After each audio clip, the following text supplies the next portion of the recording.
The canyon was quiet, too quiet for the living. Mary Linton staggered forward, one hand clutching her squirming baby to her chest, the other gripping a broken wagon, spoke like it was a weapon that might mean something out here. Her lips were cracked. Blood trickled from a shallow cut above her brow, already crusted from yesterday's sun. Her dress, once a proud Sunday blue, was now a shredded, dirt-stained ghost of itself. Behind her, 10-year-old Joey dragged a burlap sack over the sandstone, each step slower than the last. His knees were scraped, and his eyes had taken on a distant, hollow look. He hadn't spoken in over an hour. Mary glanced back at him, every step like pulling her body through syrup. "Just a little farther, baby," she whispered, but the words stuck to her tongue like dry cotton. They'd been walking for hours, or maybe days. Tom didn't move the same when the sun ruled the sky like a tyrant. When the vultures started following them, Mary stopped counting. They were supposed to be ranchers. That's what Jackson had promised her when they left Arkansas with a cart full of tools and hearts stuffed with hope. He had said the land was generous out here. Untamed, yes, but not unkind. He had believed in it so fiercely that Mary dared to believe, too. Then the land baron's men showed up. It was about water. Always was. Jackson had dug a well on what he thought was free land.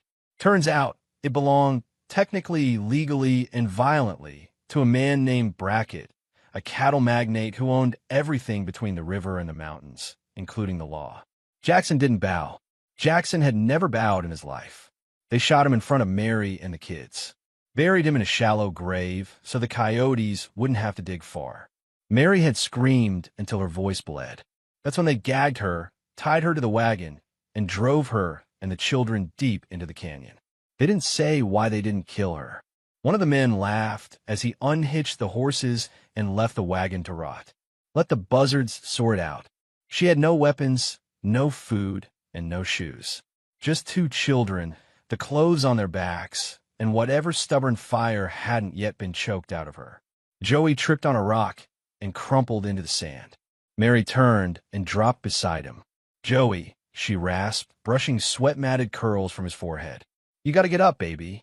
You have to. I'm tired, Mama. I know. I am too. But we can't stop." He didn't move. She reached into the sack and pulled out the last thing she had, half a dried apple. She tore in two, handed him the bigger piece. He didn't smile, just chewed slowly, the motion mechanical. Overhead, a shadow crossed the sun. Mary looked up. A vulture circled low. The sight made her chest tighten with a strange, bitter sort of rage. "Not yet," she muttered. "Not today." She rose, hoisting the baby higher. The little one, Bonnie, had stopped crying. That scared Mary more than the howling at night or the tracks near their sleeping spot. Bonnie was too quiet, too still, like she'd already started to slip into whatever lay beyond this godforsaken world. They walked on. The canyon walls grew steeper, the air thinner. The sun painted everything in colors that didn't feel real: burnt golds, bleeding reds, dead blue shadows. Every now and then, Mary thought she saw movement in the distance, a flicker of something, maybe a rider, but when she blinked, it vanished. She started to talk to herself. To Jackson. "You bastard," she whispered. "You just had to build that well. Had to prove you were a man. Now look what you did." Her knees buckled. She hit the ground hard, cradling the baby against her chest. "I'm sorry," she whispered. "I didn't mean that." A tear slid down her cheek and vanished into the dust. Something crunched in the sand behind her. She turned fast, too fast. Her vision spun. Joey's head lifted slightly, and for a second, she thought he was smiling. A shadow moved at the canyon's mouth. Not an animal, not a bird, a man. Mary fumbled for the wagon spoke, dragged herself to her feet, arms shaking. "Stay back," she croaked. The man came closer, slow and deliberate. He wore deerskin leggings, a long, weathered coat fringed with bone and feathers, and his face, painted with white streaks, was unreadable. His long hair was tied with strips of rawhide. He didn't speak, just looked at her, then at the children. Mary held the spoke tighter. "You want to finish the job, do it. But I swear to God, I'll take your eye out first." The man's head tilted slightly, not in mockery, more like curiosity. Then he dismounted with the grace of someone who didn't waste motion. He looked at Joey, at the baby, at Mary. Finally, he spoke. "Do you wish to live?" The voice was deep, steady, as if it came from the canyon itself. Mary blinked, unsure she had imagined it. Her mouth opened, but her throat cracked dryly. The baby whimpered. "Do you wish to live?" he asked again. Her grip on the spoke loosened. She looked at Joey, at his cracked lips, at Bonnie's limp fingers. And then she nodded. "Yes," she whispered. "Please." The man walked to his horse, pulled a water skin from the saddle, and tossed it gently. Mary caught it clumsily, almost dropped it. She opened it with trembling fingers and held it to Bonnie's lips first, then Joey's. Then, finally, she took a sip herself. It tasted like forgiveness. The man knelt beside Joey, inspected the boy's feet. Without a word, he cut strips from his own coat and wrapped them like makeshift moccasins. Joey winced but didn't cry. Mary watched, still unsure if this was real. "Who are you?" she asked. He stood. "Tatsii. What do you want?" He looked at her, and for a long moment, she thought he might walk away. Instead, he said, "The buzzards aren't patient. We should move." "Where?" "Somewhere they won't find you." "Why?" she asked, almost a challenge. Tatsii looked at the sky. "Because they left you for the canyon.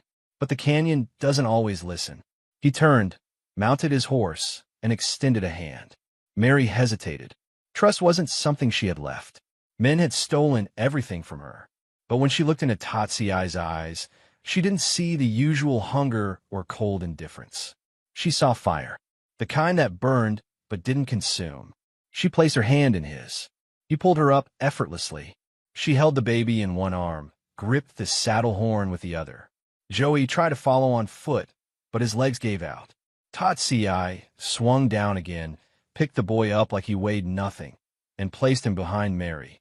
As they rode through the narrowing canyon, Mary turned to look back at the place they had almost died. A vulture landed on the spot where they'd rested. It stared at her. She stared back. Not today. They rode on, shadows growing longer, the sun softening its cruel glare. The air began to cool. Somewhere in the distance, a coyote howled. Tatsii didn't speak again for a long time. But Mary's heart, beaten, bruised, but not broken, started to thump with something she hadn't felt in days. Hope, just a flicker. But sometimes a flicker's enough. The horse moved like a phantom across the canyon floor, hooves silent over sand and scrub. Mary clung tightly to Bonnie, the baby asleep in the crook of her arm, while Joey leaned in her back, arms wrapped around her waist, his small fingers gripping with quiet desperation. Tatsii rode ahead, his silhouette black against the darkening orange sky. He hadn't spoken in hours, but something about the way he moved, certain, deliberate, offered Mary more comfort than words could have. He knew this land like it was a living thing, like he could hear it breathing. Night settled over them like a curtain, bringing with it a whisper of cool wind and the call of night birds. Mary's limbs ached. Her back throbbed. Her mind swirled with questions she dared not ask yet. When they finally stopped, it was in a hidden hollow where spring bubbled up between slabs of smooth stone. Tatsii dismounted first, then helped Mary down, lifting Bonnie gently from her arms and cradling her with surprising tenderness. He passed the child back and gestured toward a flat, shaded patch near the spring. "Sleep here. You'll be safe," he said, voice low, like a stone rolling downstream. Joey collapsed onto the ground without a word. Mary crouched beside him, brushing a hand over his dust-caked hair, then turned toward the warrior. "Why are you helping us?" she asked quietly. Tatsii didn't answer at first. He removed a pouch from his belt and sprinkled herbs into the water, kneeling beside it. The scent, sharp, earthy, filled the air. "Because I've buried children too," he said at last, not looking at her. Mary blinked. Her throat closed. He set aside the pouch and reached into a leather bag, pulling out dried meat and flatbread. He laid it between them without fanfare. "Eat slowly," he said. "Your body forgot food." Mary nodded, unsure what else to do. She broke the bread in half and handed the larger piece to Joey, who mumbled something like thanks. After they ate, Tatsii built a fire with practiced ease. Sparks danced upward, vanishing into the stars. The smell of juniper wood mixed with the night air. Joey fell asleep first, curled up beside Bonnie, who barely stirred. Mary sat across the fire from Tatsiai, watching him, unsure what to make of the man whose mercy had come not with fanfare, but with water, food, and silence. "You speak English well," she said. "I lived among settlers for a time. By choice." No, his eyes flicked toward the firelight. "The army took me when I was young. Taught me to fight, to track, to obey." She stared. "You were a scout?" "I was a weapon." Silence stretched between them. "I had a husband," she said. "Jackson. He wasn't a bad man. Just proud. Too proud. He thought we could start over out here. Thought if we worked hard enough, kept to ourselves." "Pride is a dangerous seed," Tatsiai murmured. She nodded. "They shot him, right in front of me, then dumped us like trash. I think they wanted me to die slow." "You didn't." "Not yet." She hesitated, then asked, "Why do you live out here?" "I don't live. I pass through. The land gives. I take what I need. I help who I can. Even white women." Tatsiai's gaze didn't waver. "Even mothers who fight." Mary felt her cheeks burn, not from shame, but from the recognition in his voice. The way he saw her, not as a victim, but as someone who refused to die. The wind shifted. Tatsiai rose suddenly, head turning toward the west. He knelt and pressed his fingers to the dirt, then sniffed the air. "What is it?" "Dust trail. Riders." Mary's breath hitched. "Them. Likely." He moved fast, packed his gear, stomped out the fire, then turned to Mary. "There's a cave. Not far. Hidden. Take the children. Stay silent." She stood, her hands already shaking. "And you?" "I'll meet them before they meet you." "Tatsiai." "No argument," he said. "If they see you, they will not show mercy." Mary nodded, gathered the children, and followed him into the dark. They climbed along a narrow goat path until they reached a curtain of ivy hanging over what looked like a sheer rock face. Tatsiai pushed through it and revealed the entrance to a shallow cave, masked by stone and shadow. It smelled of damp moss and old earth. "You stay here. No light, no sound. Understand?" Mary nodded. He handed her a small knife. "It's not for fighting," he said. "It's for surviving." She looked at the blade, then at him. "Do you think we'll need it?" "I think they are closer than we want." He turned, disappearing into the night like smoke. Time stretched in the cave, strange and suffocating. The children slept fitfully, curled against each other. Mary crouched near the entrance, the knife in her hand, straining to hear any sound that didn't belong to the canyon. Then, faintly, she heard it. Gunfire. 3 shots spaced out. Then silence.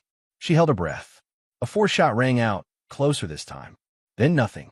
The seconds crawled by. An hour. Maybe 2. Her muscles cramped, but she didn't move. When Tatsiai finally appeared at the cave's edge, she almost cried out. Blood streaked his left arm, and he walked with a slight limp. She ran to him, grabbing his good shoulder. "You're hurt." "Not badly." "What happened?" 4 riders. I stopped 3. And the 4th. Tatsiai looked away. "Got past me." Mary's stomach dropped. "He knows about the cave?" "Maybe. Maybe not. But you can't stay here." "Then where?"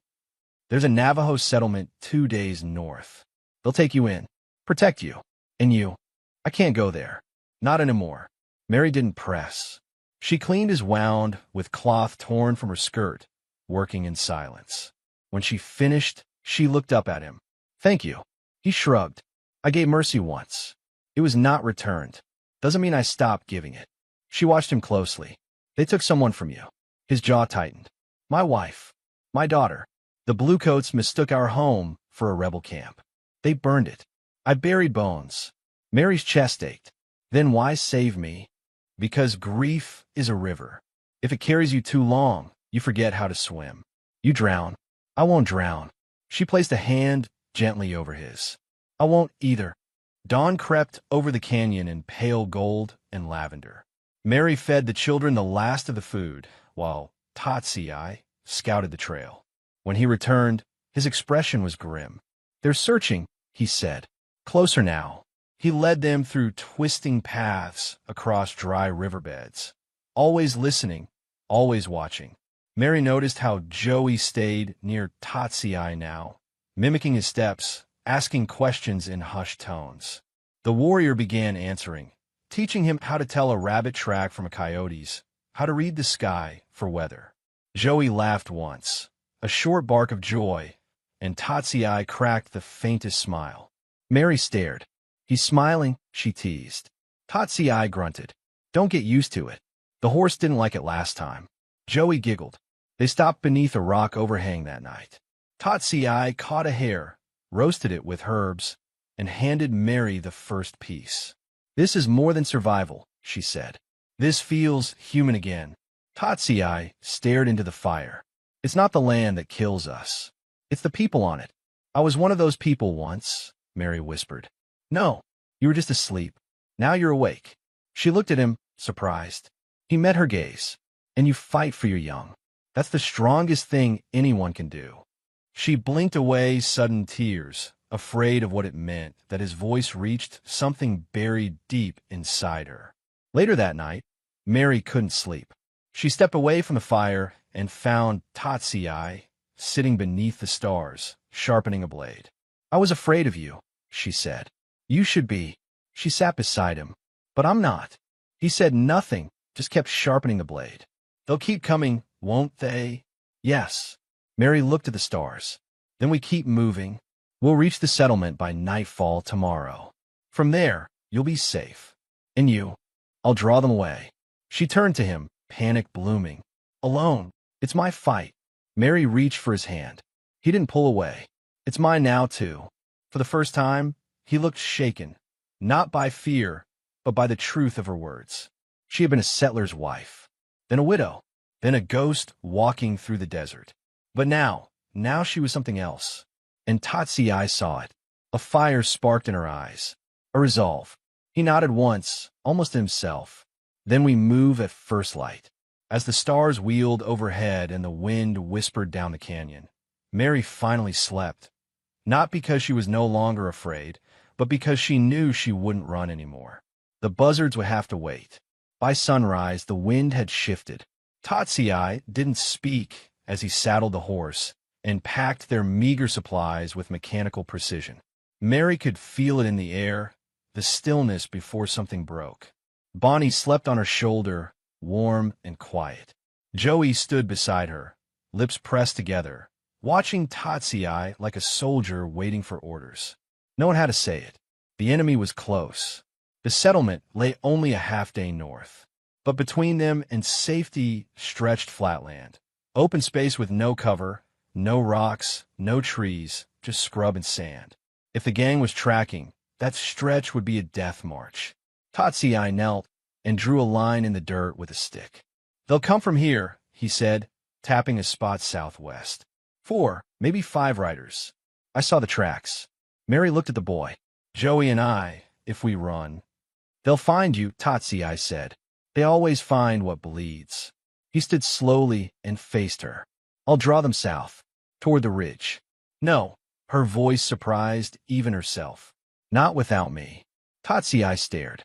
I've watched you fight, she said, but I can't hide anymore. Not while they ride free. Not after what they did. He didn't smile, but his eyes changed just slightly. He saw her now not as a survivor, but as something sharper. Joey raised his hand timidly. What about me? Mary crouched and cupped his face. You take Bonnie. Ride hard. Follow the canyon wall north. Don't stop till you see smoke. The people there will help you. I can fight. You'll fight one day, she whispered, brushing hair from his eyes. But today you live. That's how you fight. Tatsiai handed Joey a small bone pendant on a leather string. Show them this. They'll know I sent you. Joey took it with solemn eyes, then climbed onto the horse. Mary lifted Bonnie into his lap, tightened the blanket around them both, and kissed their foreheads with trembling lips. Tatsiai slapped the horse's flank. It galloped off in a cloud of dust, carrying the last of Mary's innocence with it. By midday, she and Tatsiai had reached a narrow ridge overlooking the flatlands. From there, they could see dust spiraling up, hoofbeats in the distance coming fast. Mary crouched low, heart pounding like a drum inside her ribs. Her palms were slick. She gripped the knife he'd given her days ago, the blade now sharpened to a lethal edge. "They won't talk, will they?" she asked. No, he checked the tension of his bow. Brackett's kind only speaks when they're laughing or bleeding. Her mouth tightened. "Then we'll make them bleed." Tatsui nodded. They waited behind a cluster of rocks until the first rider came into view, a lean, hard-eyed man with a scar across his neck. Two more followed, and then Brackett himself, riding tall, a rifle across his lap. That same sadistic smirk stretched across his face. Mary's pulse went still. "That's him," she whispered. "That's the one who killed Jackson. The one who dragged us into the canyon." Tatsui knocked an arrow. "The one who left you for the buzzards." The wind picked up. Then the silence shattered. Tatsui loosed the first arrow. It sliced through the air and struck the lead rider in the throat. He toppled backward, blood blooming across his chest. The second shot cracked from Mary's rifle, a bullet to the shoulder of the next outlaw, who spun off his horse, screaming. Brackett shouted something, wheeling his mount and firing wildly in their direction. Bullets pinged off the rocks, one passing so close to Mary's head she felt its heat. They ducked low. "We move," Tatsui growled, and they ran along the ridge, dodging behind boulders, leading the remaining riders into the narrow gap between stone walls. A natural choke point, a killing ground. Mary skidded behind a boulder, breathing hard. She could taste metal in her mouth. Tatsui climbed higher, positioning himself above the path. He motioned to her hold. The third rider charged in, yelling like a madman. Tatsui dropped from above, landing on the man like a falling mountain. They hit the ground hard, bodies rolling in a violent tangle. The horse bolted. The man pulled a knife, slashing wildly, but Tatsui struck with precision. 3 punches, quick and brutal. Bone cracked. Then he turned the outlaw's own blade on him, plunging it deep. Brackett galloped through the gap next, alone now. Mary stepped out into the path. He reined in fast, eyes wide. "Well," he said with a grin, rifle swinging toward her, "look who crawled out of the grave." "You missed the grave," Mary said. He pulled the trigger, but nothing fired. The hammer clicked empty. Tatsui's arrow thudded into the rifle, knocking it from Brackett's hands.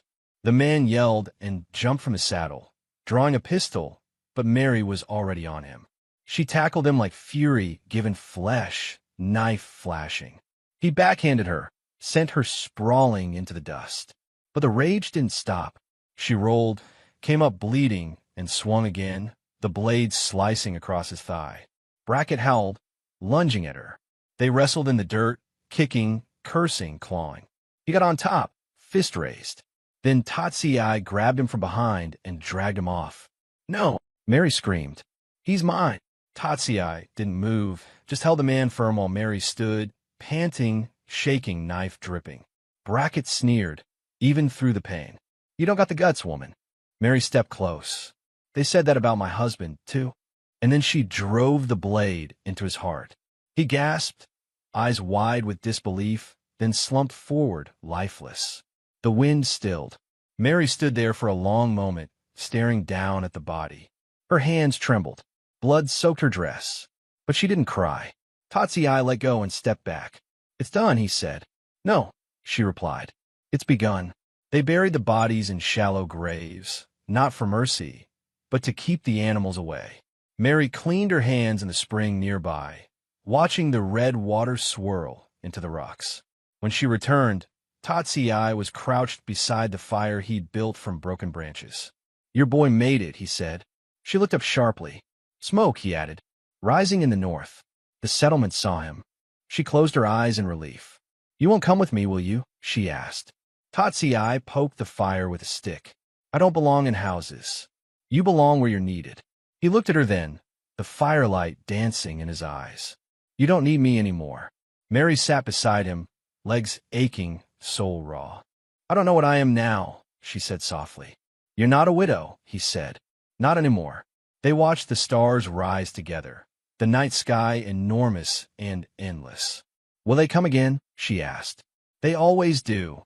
Then I'll be ready next time." He stood, pulled the blanket from his shoulders, and draped it over hers. You will. By morning, Mary rode north toward her children, alone but not the same. Tatsi watched her go from the ridge, a silent sentinel under the rising sun. The buzzards circled far behind, waiting for scraps. But there was nothing left for them. The sky bled over Carter's ridge in strokes of rust and rose, casting long shadows over the funeral mound. Eliza Carter stood still as a statue beside her husband's grave, her black veil clinging to her wind-chapped cheeks like sorrow-made silk. The preacher's words faded into the wind, carried off across the plains like so many things that couldn't stay. She hadn't cried. Not once. The tears had dried up the moment the telegram arrived 2 weeks back. Lieutenant James Carter killed in action. They said he died a hero, outnumbered, outgunned, refusing to fall until the last man under his command was safe. A fine story. But Eliza knew what the war truly took. It didn't care for heroes. The mourners were few. Most folks around the ridge had no love for the Carter family, and even less for James, whose quiet defiance had earned the wrong kind of attention in a territory ruled by rifles and whispered deals. His brothers, Clay and Malcolm, stood at a distance, too close to the whiskey flask and too far from grief. Their eyes barely flicked toward Eliza as the last shovelful of dirt landed atop the mound. "Let's get her inside," Clay muttered, voice thick with the effort pretending to care. "Cold's coming." "I'm fine," Eliza said, her voice dry as the prairie grass. "Go on. I'll catch up." Clay shrugged and turned away, leaving tracks in the dirt like a wolf with no prey left to chase. The sun dipped lower. Eliza let the silence settle, watching the prairie stretch into nothing and the wind ripple through it like a sigh from God himself. Then, slowly, she knelt, brushing a stray stone from a mound. "You always hated this place," she whispered. "Told me it'd swallow me whole." She placed her hand flat over the earth. "Turns out you were wrong, James. I ain't that easy to bury." By nightfall, the house on Carter's Ridge had turned from somber to stifling. Clay and Malcolm returned inside with the swagger of men who mistook land deeds for righteousness. The fire popped in the hearth, casting golden shadows over the walls while supper sat untouched on the table. Eliza stood at the window, arms crossed, eyes scanning the horizon.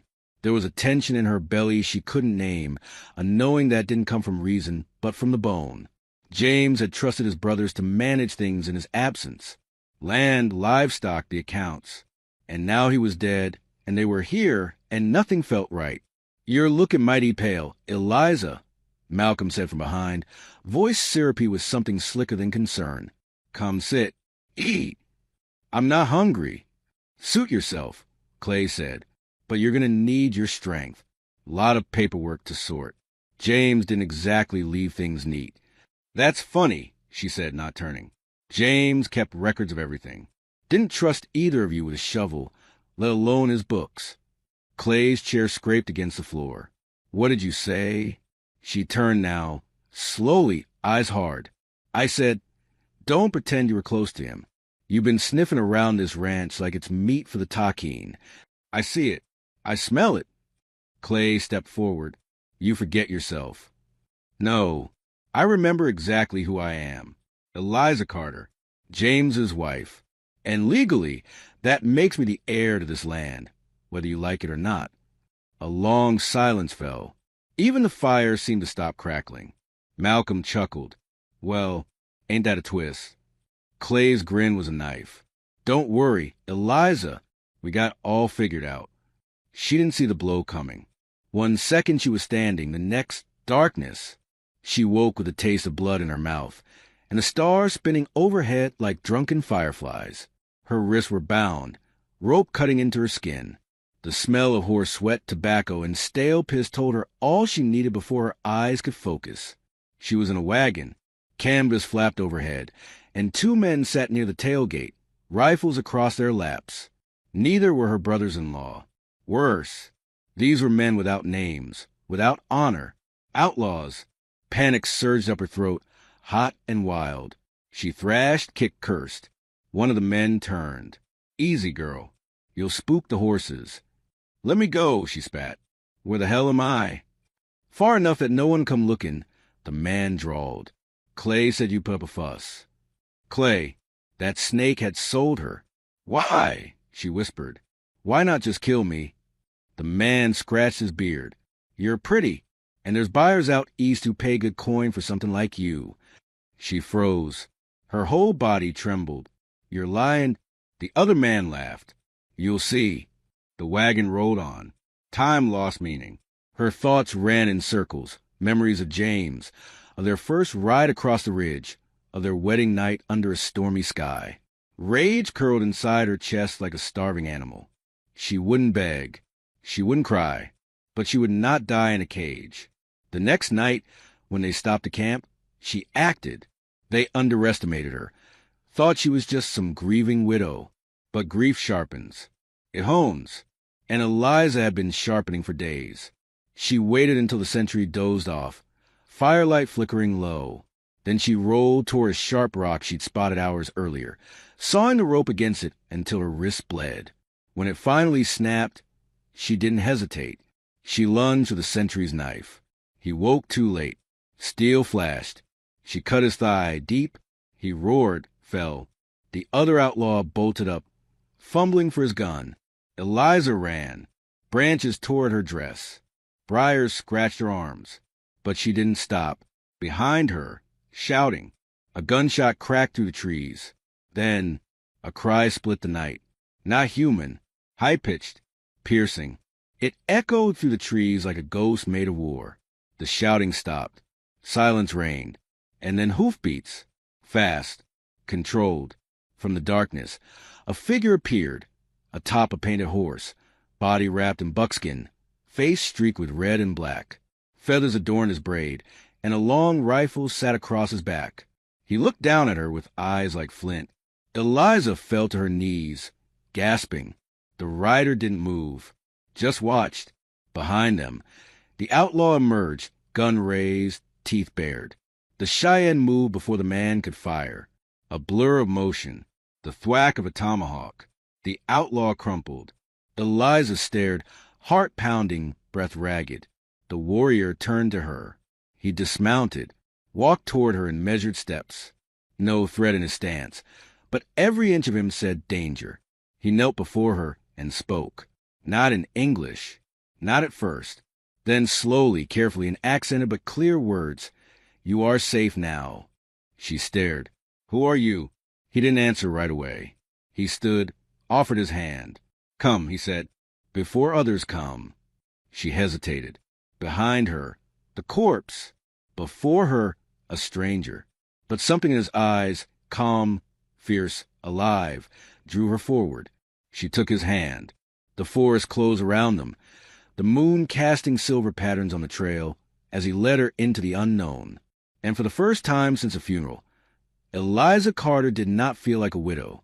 She felt like something more dangerous, like a woman reborn. The flames crackled low in the Cheyenne camp, casting flickering shadows across the leather-walled lodges and painted shields that hung like silent sentries. Smoke curled skyward, sweet with the scent of cedar and sage, drifting into the deep velvet of night. Eliza sat near one of the fires, wrapped in a deerskin cloak that didn't quite chase the cold from her bones. She hadn't spoken much since they arrived. The man who'd save her, she still didn't know his name, had led her through the woods like a ghost through water, neither slowing nor speaking. When she stumbled, he waited. When she panicked, he simply kept moving forward. Not once did he reach for her again, nor look at her with curiosity or lust. Only caution, maybe pity, that stung more than fear. Now, as she stared into the fire, the weight of it all settled like stones in her belly. Her husband was dead. Her family had sold her like livestock. She was surrounded by strangers, half a world from anything familiar, wearing borrowed clothes and borrowed time. Here, she looked up. An older woman, face weathered as sun-baked leather, offered her a wooden bowl. The stew inside steamed, thick, rich, fragrant. Eliza took it with shaking hands. Thank you. The woman grunted, then walked off without a word. She hadn't been the only one watching. Eyes flitted her way, curious, wary. A few of the children whispered, nudged each other. The warriors kept their distance, their expressions unreadable. Only her savior seemed untouched by the weight of her presence. He sat across the fire, legs folded, head slightly bowed, carving something from bone with slow, deliberate strokes. His face bore the red paint of war, now faded and cracked, but no less fierce. His black hair was braided with beads and feathers, and though he said little, every line of him told stories Eliza couldn't begin to understand. After a while, she couldn't bear the silence. You didn't have to help me. His hands didn't stop carving. Yes, I did. Why? Because I was there. He didn't look up, didn't elaborate. She frowned. That's not an answer. Finally, his eyes met hers, sharp as a hawk's. You were alone, hurt, chased. I did not need more reason. She let the silence stretch again, tasting guilt and something else. Respect, maybe. My name's Eliza Carter. He nodded once. To Hotanka. She blinked. That's Cheyenne. It means horse that thunders. Seems fitting. He gave no reaction, only returned to his carving. You're not much for talking, are you? She asked, with a tired half-smile. I speak when needed. He paused. But I listen always. She glanced toward the dark beyond the camp, the trees whispering secrets only they knew. Then listen to this. I'm not some simpering thing in need of savon. I was get away before you showed up. His mouth twitched, almost a smile. Yes, I saw. Very brave. Very loud. Eliza flushed. I stabbed one. With a butter knife. It was a sharp butter knife. He raised an eyebrow. Still butter knife. She stared at him, then laughed, short, startled. The sound surprised them both. For the first time, his face softened. Why'd you bring me here? She asked. Safer than the woods. I don't belong. No, you do not. That should have hurt, but there was no malice in it. Just truth. Do your people want me gone? Some do. They remember what soldiers did, what settlers took. They see your dress, your eyes, your skin. They do not trust. She looked down at her pale hands, dirt beneath the nails. Can't blame them. No. Another silence, but this one felt easier, like a silence between two people not afraid to share it. Later, under the blanket of stars, Eliza sat beside a small fire near the edge of the camp. Her thoughts kept circling like coyotes, snarling, restless, hungry. She heard footsteps approach and expected to sunk again. Instead, it was the old woman from before. You think too much, she said, plopping down beside Eliza without invitation. That's why her face all scrunched like rabbit in rain. Eliza blinked. Excuse me? You. Rabbit face. The woman pointed at her. Thinking of dead man. Thinking of bad men. Not useful. Eliza gaped. Well, yes, but... You're alive. The woman poked her shoulder. You breathe. You eat. You sit near fire. Good. Now stop, rabbit face. I thank you. The woman nodded, satisfied. I am Nisa. I watched you. You have fight. Eliza chuckled. You should have seen me with a rifle. Nisa leaned in. You ride horse. I can ride a buggy. Puff. Nisa waved a hand. Buggy, not horse. Buggy is coward's wagon. Eliza scowled. I'm not a coward. Then ride like warrior. Tomorrow I teach. You fall off. You get up. That's how it works. Before Eliza could reply, Nisa stood and walked off, humming to herself. She does that. Tasunk's voice said from behind. Eliza turned. Just walks up and scolds strangers? No. She only does that to people she likes. Well, I feel honored. She lost a daughter once. To soldiers. Eliza's breath caught. She sees you, he added. Not just your skin. A sudden rustle came from the trees. Tasunk's head snapped toward the sound, body coiled like a drawn bow. Then came a cry, sharp, urgent. A scout burst from the brush, breathless. He spoke fast in Cheyenne, pointing to the river. Tasunk's face darkened. What is it? Eliza asked. Men. On horses. Guns. Near water. Her blood turned to ice. Outlaws. Sunk nodded once. They follow you. She rose, fist clenched. We have to run. He shook his head. We do not run. We watch. If they come close, we warn them. Warn them? They'll shoot on sight. Then we shoot first. She stared at him. The calm in his voice wasn't arrogance. It was certainty.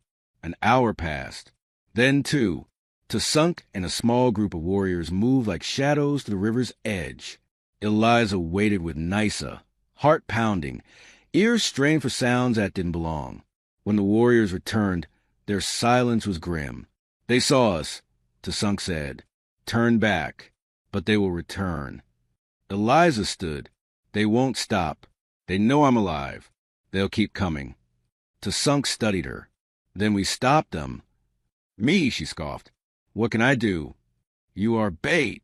Her eyes widened. Pardon? They want you. Let them come close. Then we strike. That's a terrible plan. It is the only plan. Eliza crossed her arms. I'm not keen on getting shot again. You would rather run forever? She didn't answer.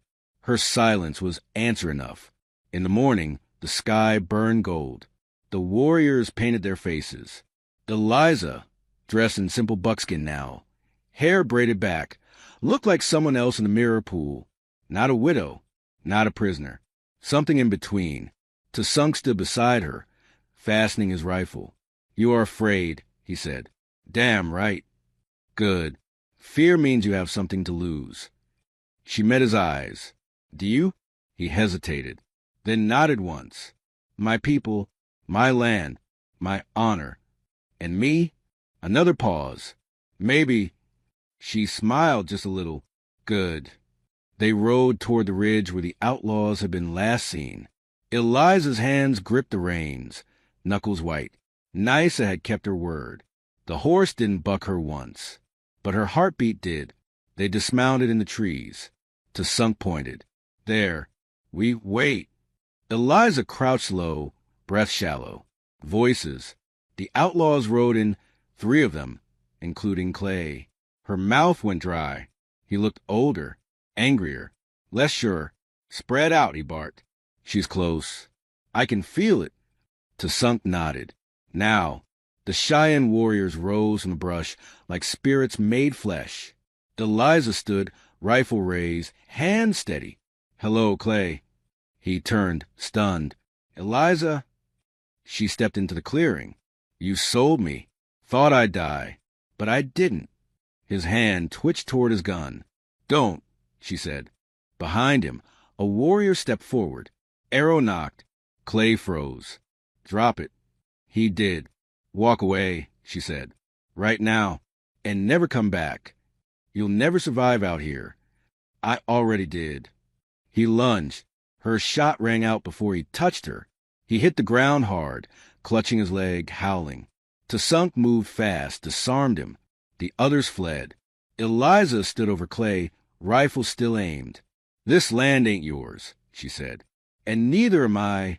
Then she turned, walked away, the wind lifting her braid like a banner. Behind her, the prairie opened wide and wild. And for the first time, she didn't feel like she was escaping. She felt like she was arriving. Blood. Hot, sticky, and real. Sunk's blood soaked through Eliza's fingers as she pressed a rag to the wound in his side. The ambush had come swift as lightning. One of the outlaws doubling back through the trees, rifle trembling in his hands, firing blind into the woods. The bullet had torn into Sunk as he shoved her down and out of its path. Stay with me, she hissed, her breath ragged as she dragged him behind a fallen log. Don't you dare go die on me now. His teeth clenched tight, sweat beading on his brow. Bullet, Miss Lung, but deep. Helpful, she muttered, tearing open the pouch Nysa had pressed into her hand that morning. Herb's cloth, a flint blade. You're lucky she likes you. I'm not lucky. His voice was hoarse, just stubborn. Good. You're going to need all the stubborn you've got. She worked fast, hands trembling, heart pounding. She'd seen James patch men up after battle, and while Sunk didn't scream, his body shook with the pain. She poured whiskey, firewater, he called it, over the wound. He didn't even flinch. Only his eyes flickered to hers. "You've done this before?" he rasped. She snorted. "Nope, but I'm a fast learner." The blade hissed in the fire as she heated it. "You sure?" she asked, voice quieter now. He nodded once. No fear, no hesitation. She pressed the hot metal to the wound. His back arched, a low grunt escaping his throat. But he didn't cry out. When it was done, she wrapped him tight, her breath shaking in her chest. "We can't stay here," she said. "They'll come back." He nodded again, barely conscious. She pulled his arm over her shoulders and heaved him up, staggering under his weight. They moved slowly, one step at a time, through brush and bramble. Her legs ached, her arms burned, but she kept going, one foot in front of the other. By the time they reached the camp again, the sun was rising over the ridge. Nysa ran to meet them, face pale as smoke. "What happened?" "Ambush!" Eliza gasped. "He saved me." The camp sprang into motion. Warriors lifted the Sunk with reverence, carrying him into his lodge. Nysa took over tending the wound, whispering prayers as she worked. Eliza stood outside, filthy, shaking, watching the blood soak into the earth. She felt empty and furious. Clay was still out there, alive, and he'd brought death to a place that had given her a second chance. That night, she didn't sleep. She stood watch by T'Sunk's lodge, rifle across her lap, eyes sharp on the trees. When dawn came, she stepped into the circle of warriors gathered by the fire. The eldest among them, a man called Red Elk, looked up as she approached. "They'll come again," she said. "You know they will." Red Elk nodded. "We saw their tracks near the river. They want me. That makes me your bait." Murmurs rippled through the group. Red Elk narrowed his eyes. "You are not Cheyenne." "No," she agreed. "But I'm not theirs either. And I'll be damned if I let them burn this camp to the ground because of me." Another warrior spoke up. Swift Crow, a younger man with a fierce spirit. "She fights like one of us. She stays." "She's not asking to stay," Red Elk said, watching her. "She's asking to fight." Eliza raised her chin. "Damn right I am." They spent the day preparing. Warriors lined the ridge, hidden in the trees. Women and children were moved east, deeper into the forest. Eliza paced a clearing near the edge of camp, rifle slung over her shoulder, knife strapped to her boot, heart pounding like a war drum. T'Sunk woke briefly, long enough to grip her hand and whisper, "Ride hard. Do not hesitate." "I won't," she whispered. "You show me how." When the outlaws came, they came loud. 6 riders, guns gleaming, Clay at the center, face twisted with fury. "Eliza," he shouted, voice booming through the trees. "You think you can hide behind savages and live? You think you can steal my land and get away with it?" She stepped out onto the clearing's edge. "It was never your land," she called back, "and I was never yours to sell. Should have died in that wagon," he spat. "Should have never crawled out of your mama's mud hole," she fired back. The warriors grinned in the trees. Red Elk gave the signal. The outlaws barely saw it coming. Arrows flew from the ridge. Sharp, silent, deadly. 3 fell before they could lift their rifles. Chaos erupted. Gunfire cracked through the air. Horses screamed. Men shouted. Eliza sprinted across the field, diving behind a stump, her rifle already aimed. She fired once. Missed. Fired again. Dropped a man trying to run. Clay charged forward, blood on his face, teeth bared. "You ruined everything," he screamed. "You think they'll let you live after this? You think you belong with them?" "I belong wherever I choose," she snarled. They crashed together in a tangle of limbs and fury. He was stronger, but she was faster, meaner, with rage forged in betrayal. He swung wild. She ducked, drove her knee into his gut, then slammed the butt of her rifle into his jaw. He fell, coughing, bleeding. She stepped over him, breathing hard. "You could have just let me be," she said.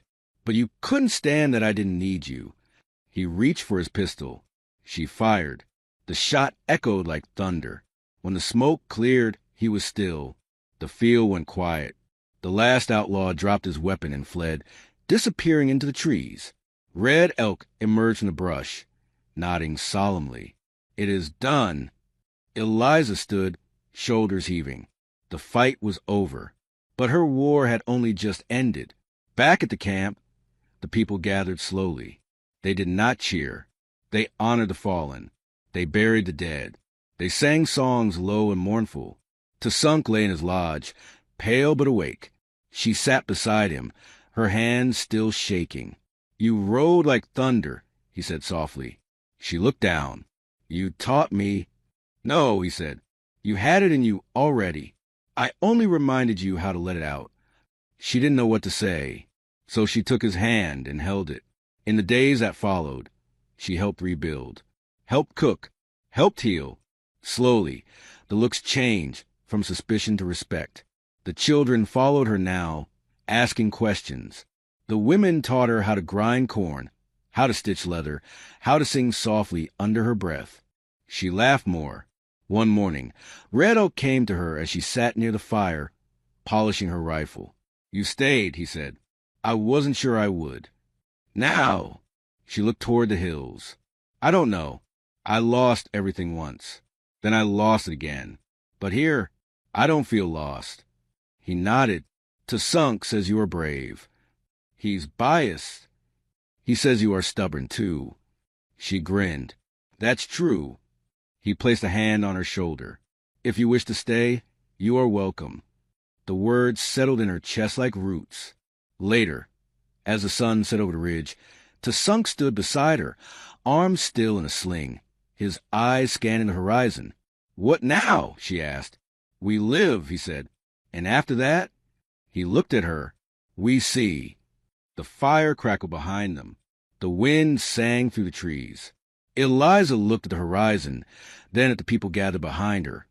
Children laughing, women sewing, men sharpening arrows. A tribe once wary, now stronger. She wasn't the same woman who had knelt beside a grave or clung to the back of a wagon. She wasn't running anymore. She was standing, a warrior, a widow no longer, just a woman who chose to live. And if anyone came for her again, they'd find out just how dangerous a woman like that could be.